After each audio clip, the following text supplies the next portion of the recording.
Hello and welcome to GameSack. It's time once again to give some appreciation to those games that need a little bit more love, or at least some more attention. Good attention, that is, so yeah, basically some more love. Let's start with the Genesis game that didn't even get much attention back in its own time.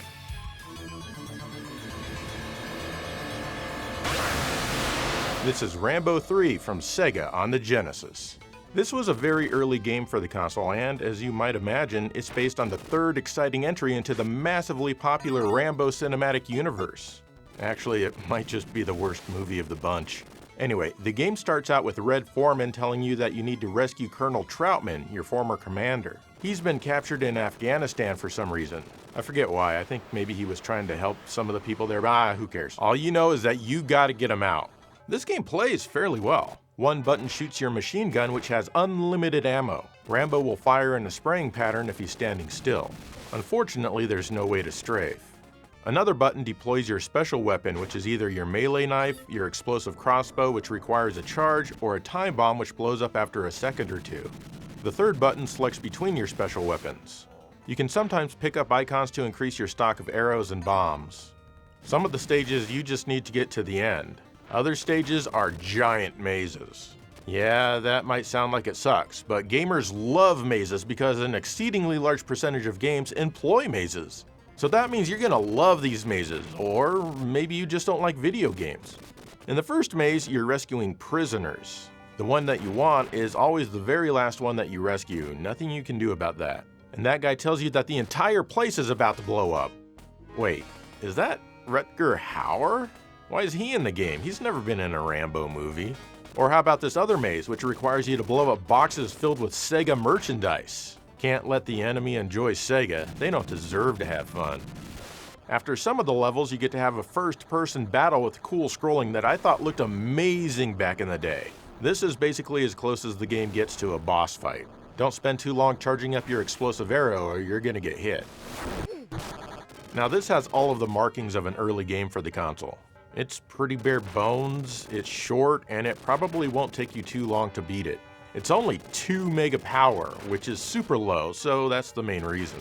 But you're still gonna have a fun time going through it and making subsequent runs faster as you learn the mazes. I love quick games like this, but I haven't played this one in a while and I was a bit rusty in the mazes. But my next playthrough is gonna be much better, if I don't wait so long to play it again. Anyway, not every game needs to be super long. For a 2 meg cartridge, this game looks pretty good, especially those first-person segments. I like the shadow effect of these doors opening and closing, it looks really cool. And Rambo himself even has a true transparent shadow, not a weak dithered mesh. The music sounds great, again, for such a small cartridge. They went all in on the stereo effect, something that many other games just didn't seem to care as much about. The sound quality of the instruments in this stage sound pretty haunting and unlike anything I had ever heard in a video game at the time.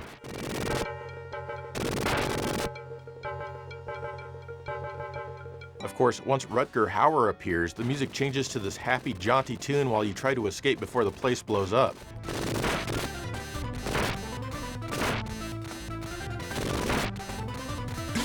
I think they could have used a different composition there, it's just so out of place. So while this certainly isn't the best overhead run and gun game ever made in the history of the planet, it's definitely worth a trip through, or 12. If you can find it for cheap, so much the better.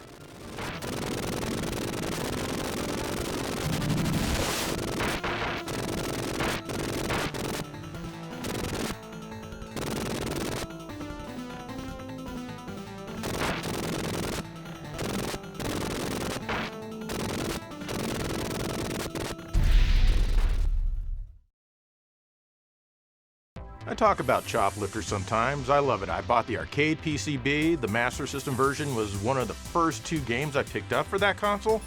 But what about Choplifter in glorious high definition for the new millennium? Well, let's talk about it. This is Choplifter HD on the Xbox 360 from Konami and In Exile Entertainment. It's also on the PlayStation 3, PC, Android, and the amazing Ouya. I loved the original Choplifter. Okay, not the real original, but the better one that Sega did for the arcade and later on the Master System. Those were the good Choplifters. The ones that followed were a mixed bag, but none were truly awful or anything. Naturally, this Choplifter game continues the trend of flying into battle, rescuing people, and bringing them back to the base. This one almost wants to be a dual-stick shooter. You fly with the left analog stick and you aim with the right one, but you have to pull the trigger to actually fire. The right trigger is your machine gun, and the left fires off a limited amount of powerful missiles. The machine gun has unlimited ammo, but it heats up very quickly and you'll have to wait for it to cool down before you can use it again. I don't really care for it when games do this, but hey, it is what it is. In the original games, there are enemies on your level as well as some that are in the foreground. Same story here. And just like those, you have to rotate your chopper so that you're facing towards the screen to get the ones in the foreground. You do this with the other two shoulder buttons. I do wish the helicopter would rotate a little faster, but oh well, this is the brave new era of remaking 2D franchises in 3D. The game does put a lot of enemies on both planes simultaneously, so sometimes it can be tough to kill them all and not get hit. Usually, I don't even bother to kill everyone, even though I truly do want them all dead. It sucks when they surround the hostages because you gotta take them out before you can land. Well, I mean, you don't have to, but it's a good idea if you do. Also, I'm not sure if they're actually hostages here, just people stranded in a war zone. And yes, they can very much die. You can slice them up with your rotor blades, you can smack into something and a few of them will fall out because they're idiots. Anything can happen. They're extremely fragile, so you gotta be careful. Sometimes you need to rescue a wounded soldier, and these guys have timers counting down on them in the map above, which shows you where everyone is at.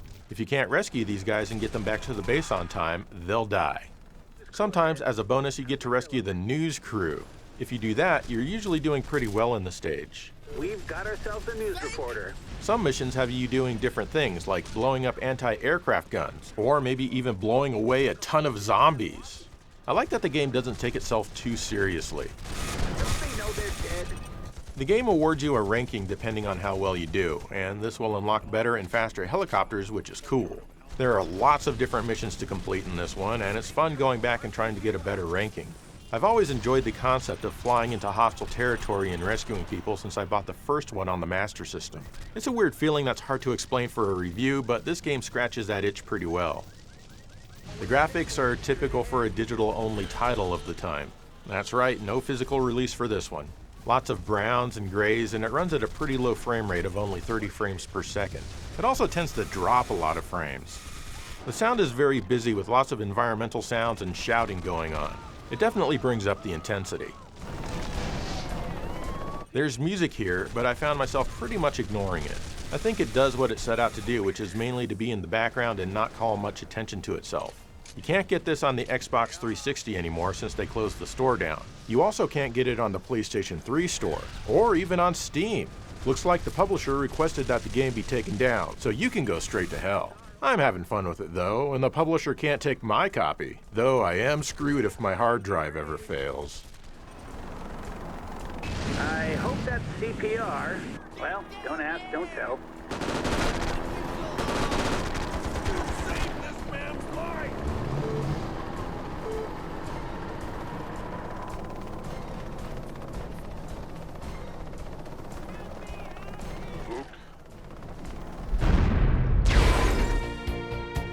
In the mood for an old school RPG? Why not give Guardians Crusade on the original PlayStation a try? This one was published by Activision and was developed by Tamsoft. You can already tell by looking at it that it's not very appealing visually, but you do get used to how it looks. What's most important though is that it plays quite nicely and it tells a somewhat competent story. So you're this knight dude off running errands and getting into battles. The battles aren't random, as you see these little spermy things wandering around everywhere. If you touch a sperm, then you go into battle. The battles here are pretty standard fare at first. They work well and they're fun to play. What's funny is that once you level up enough, the sperms will wriggle away from you. You've powered up enough to become the ultimate birth control. On your way back from your first chore, you encounter a pink thingy. You call him Baby. He was dropped by the stork on the way to his mother, and now it's your job to deliver him there. Or the world will melt into pure chaos for some reason. The stupid mayor of your town tells you that Baby is probably cursed and that you should get rid of him at a cave. So you do, and off he goes. You go home, but you feel guilty about it, so the next day you go back to get him. Of course, that means wandering through the cave maze. You like mazes, right? Of course you do. That's why you love Rambo 3 on the Genesis as much as you do. You eventually get Baby back. After this, he fights battles with you, and naturally he's weak at first, but he levels up fairly fast. Another thing about this game is the living toys. They each have a different function. For example, when you use one, he can display a huge overworld map for you to study. Others can be used in battle to help you fight. You collect a bunch of them. The entire game is built with a few dozen polygons. It works like Grandia in that you need to rotate around with the shoulder buttons to see everything. What I like is that the two sets of shoulder buttons rotate the camera the opposite way. So if you think that using L1 and R1 feels wrong, you can just use L2 and R2 to spin the screen the opposite way. It's a nice touch, and I appreciate it. The translation seems pretty basic, and there are touches of humor and personality here and there.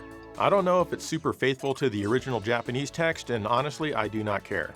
I'm judging the game by what I see here, and the dialogue and whatnot seems mostly fine. Like I said, this game is not appealing visually. In fact, it's quite rough. There's an overall lack of detail, and the animation at times can be quite laughable. But at the same time, it does have a bit of charm to it after a while. There are several different options for the camera, including one that automatically follows you. I had to turn it off as it kind of made me a bit confused while using it, but then again, I get confused easily. The music is mostly great, and that really helps with this one. There's no voiced dialogue here.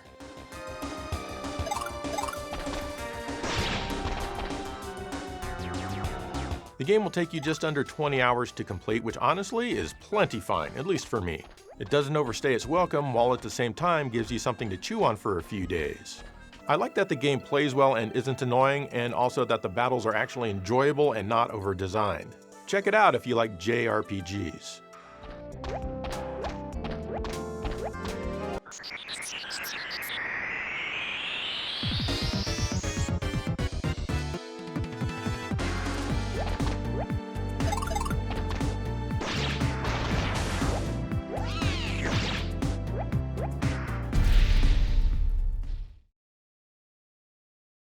This next game is on the Genesis, but originally I'd rented the Japanese Mega Drive version from Power Play Games a couple of months before it was released here.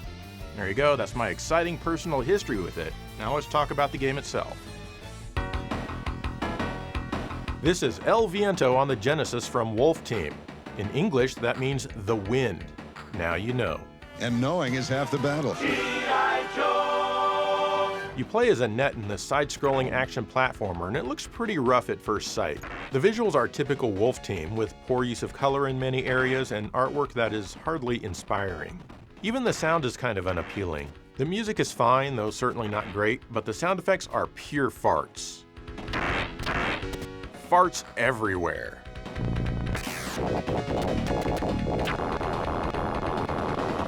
So it's easy to see why most people wouldn't bother with this game, but it's actually pretty fun. It takes place in 1928. Yes, that's the completely finished Empire State Building in the background, even though its construction wouldn't be started for another 2 years, but hey, who's counting? A few seconds later in the same intro, they show it being constructed. They can't make up their minds. Anyway, you're off to thwart an enemy who wishes to resurrect an old god. You travel around to lots of different places in your 1928 journey. Controlling Annette feels really smooth in most situations, and I think that's one of the reasons that I have a lot of fun with this one. You attack by tossing your boomerangs, which are quite effective and of course return to you. Another button is for your magic. You need to press and hold it to charge it up, and then it will recharge automatically after you use it. During the course of the game, you'll get extra magic powers to use, and you'll just need to hold the button longer until the one you want is charged. The game can get pretty crazy with enemies and things that can hurt you all on the screen at the same time. Slow down? Wolf Team doesn't care if the game slows down. Here, have some more sprites to make it slow down even more. The stage design can be absolutely wacky, like, did they have someone's kid design this?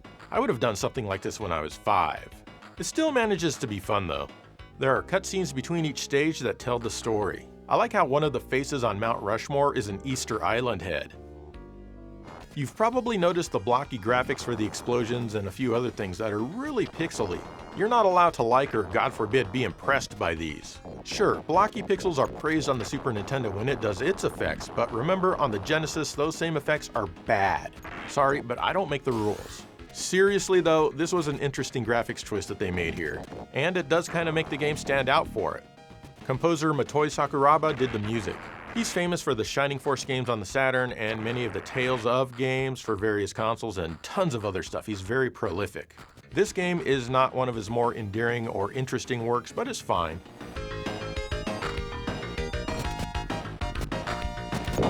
This title was followed up by Ernest Evans, which takes place before El Viento, and it's not so hot. The sprite movements are downright weird. A+ for the effort though. Ernest Evans was followed up by Annette Fudutabi, aka Annette Again, for the Mega CD, released only in Japan.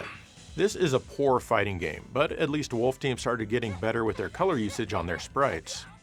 Overall, El Viento is a bit janky in spots for sure, but hey, you might find yourself having fun.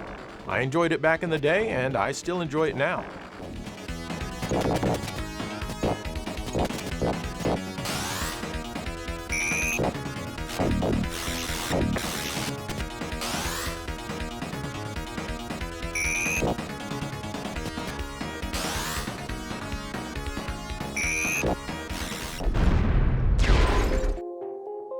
Here's Blur from Activision on the PlayStation 3.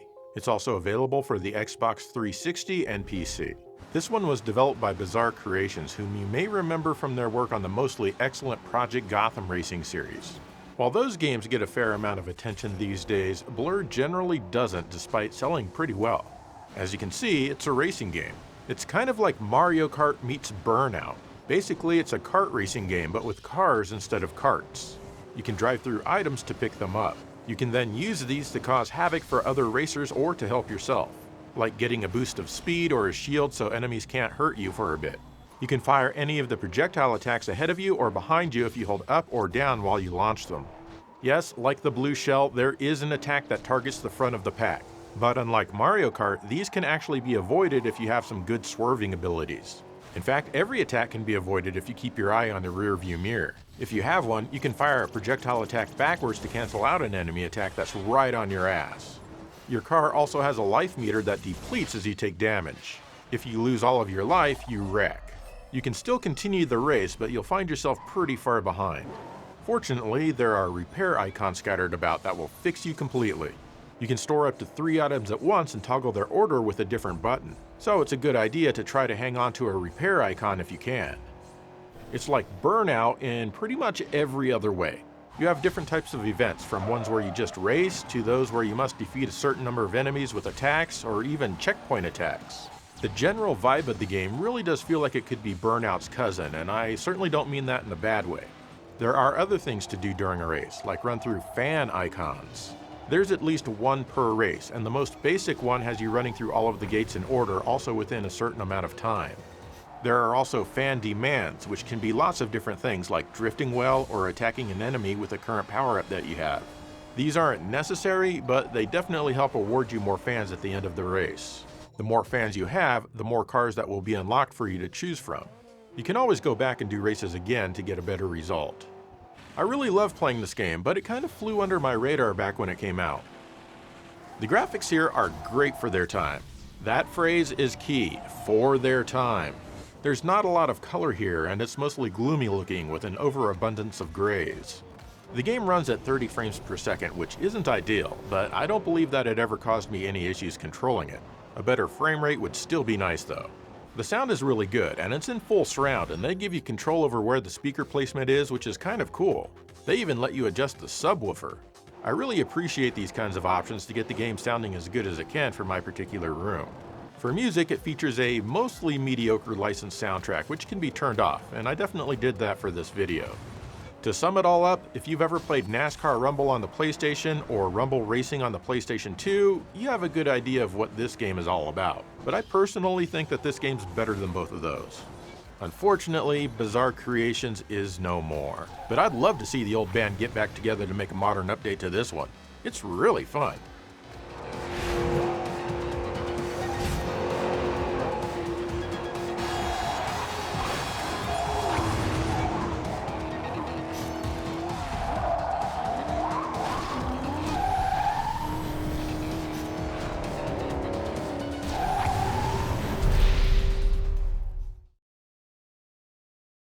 I'm sure that GameCube fanboys are well versed with this next title, but come on, let's be real here. The GameCube is an extremely niche console, so let's let the rest of the world know about this one.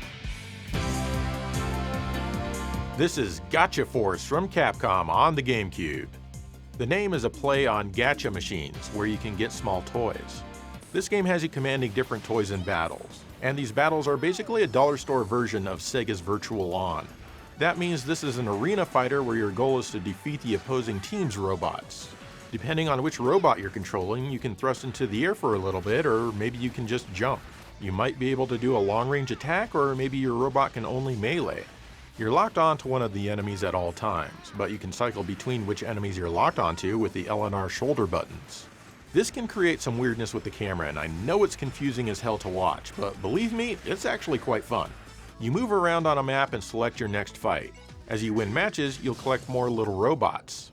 You can edit them into a force. Each force has up to 4 robots, but only one of your forces can enter any given battle.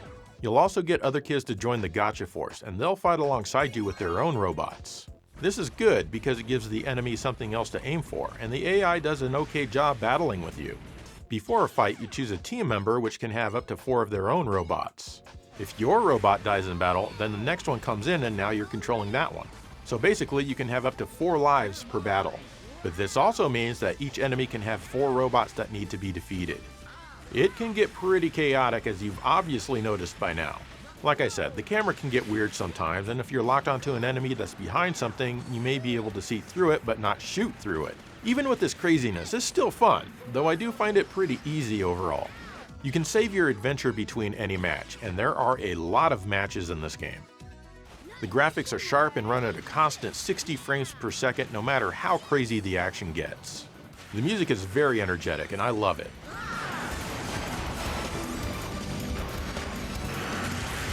The voice work, however, is extremely bad. Check it out. The day after a meteorite fell towards Safari Town, a boy went in search of it, hoping to find an adventure. We all did it. If you oppose Katsumi, you'll regret it. Yikes, I sure hope they didn't pay for those performances. I kid. Speaking of that, I think they used actual kids, so that explains it. And no doubt their selfish parents probably squandered their money away before they saw a cent of it anyway. That'll learn them. One place that this game sure gets a lot of attention is on eBay, where copies regularly go for over $300. If you're a collector, you've had your eye on this for a while now if you don't have it already. If you just want to play the damn game, then you'll probably download it. Whatever, you do you. But be sure to check this game out if you haven't.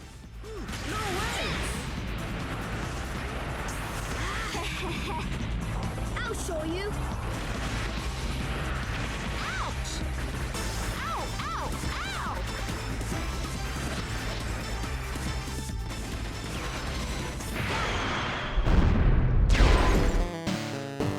Here's Robin Hood, Prince of Thieves from Virgin and Sculptured Software for the NES. This is a game that most people probably wouldn't even think to try, much less find out that it's actually enjoyable. You start out as Robin Hood, experiencing police brutality in his jail cell. You steal a sword and then you get out with Peter. This one works mainly as an overhead action game with you thrusting your sword and dispensing justice on the evil police and hell, even animals, because why not? They need to know their place too. The control here works fine and it feels good enough, though it's certainly not as good as we all know it could be. But I think it's fine for the time. For these overhead scenes, you can only play as Robin Hood. What I found interesting about this one is that it also incorporates an almost point-and-click style to it. You can bring up a menu and search dead bodies and then take items if you find any. You can select player from the menu and manage your party and items. This is all very similar to a lot of the computer games of yore, like those from SSI. So if you need to heal, you just drag some food up to the mouth. You can easily transfer stuff between party members by grabbing the item and then pressing the arrows to switch members. There's also a map which can give you a very limited view of your surroundings. All in all, this screen is quite easy to use considering this is an 8-bit console game and not a computer with a mouse. You earn experience as you kill police, their friends, and animals, and you level up. All of your characters will level up even though you're only controlling Robin Hood. You can also boost your stats by finding better weapons, clothes, and armor. Sometimes you'll transition to a one-on-one side view fight. The characters here are much bigger. Unfortunately, the control leaves a lot to be desired in these scenes, but it's good enough to be able to win if you try hard. It does add a little variety at least. Sometimes you'll battle a ton of enemies at once, and the game will switch views to where everybody is really tiny. But here, all of your party members are fighting at once. You can switch between them with the start button and control whichever one you want at any time. So long as the character being controlled survives, it's okay if the others die, but you'll need to heal them after the battle, so hopefully you have the proper items. You'll quickly build up your band of merry men and make camp. Your goal is to take out the evil sheriff of Nottingham, who is in charge of the police that you've been killing. From your camp, you can set out on different missions which have specific objectives which you'll figure out along the way.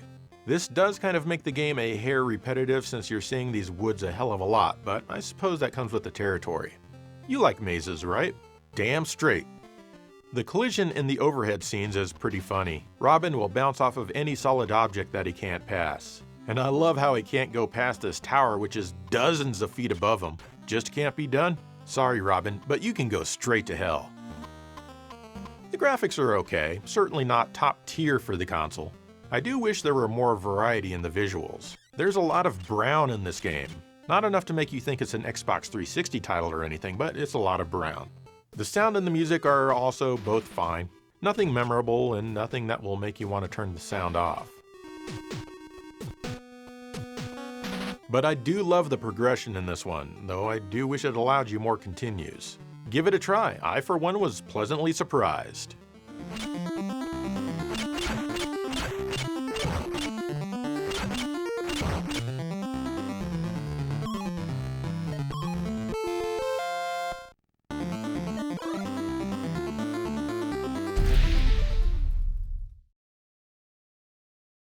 And there you go, more games where it should be against the law of the land to overlook them, even retroactively.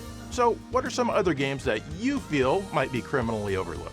Let me know, and in the meantime, thank you for watching GameSat.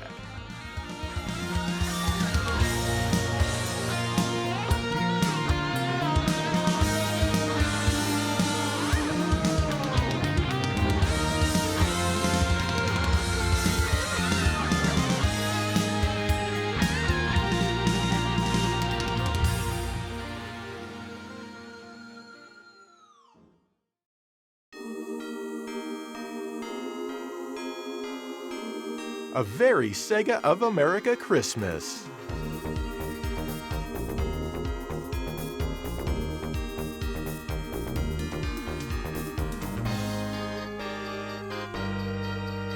Yay, it's Christmas! Yay, look at all these presents! To Joe GameSack from Sega of America. That's awesome! Let's see what they got me! I love Christmas! Oh, it's Batman Returns. Okay, let's see what's next.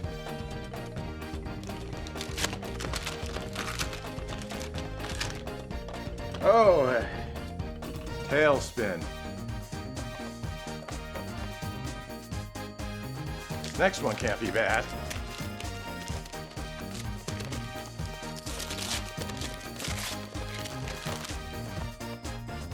Oh, it's Shakan, the Forever Man. Let's see what this one back here is.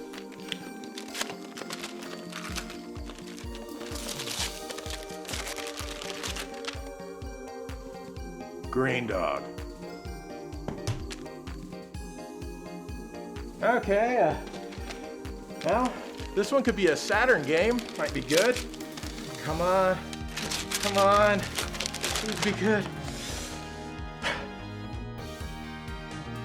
Black Fire.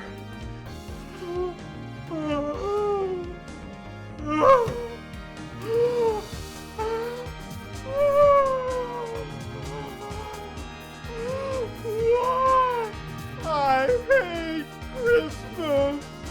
Do you Sega of America? Merry Christmas from Sega of America. This year, let us ruin your holidays.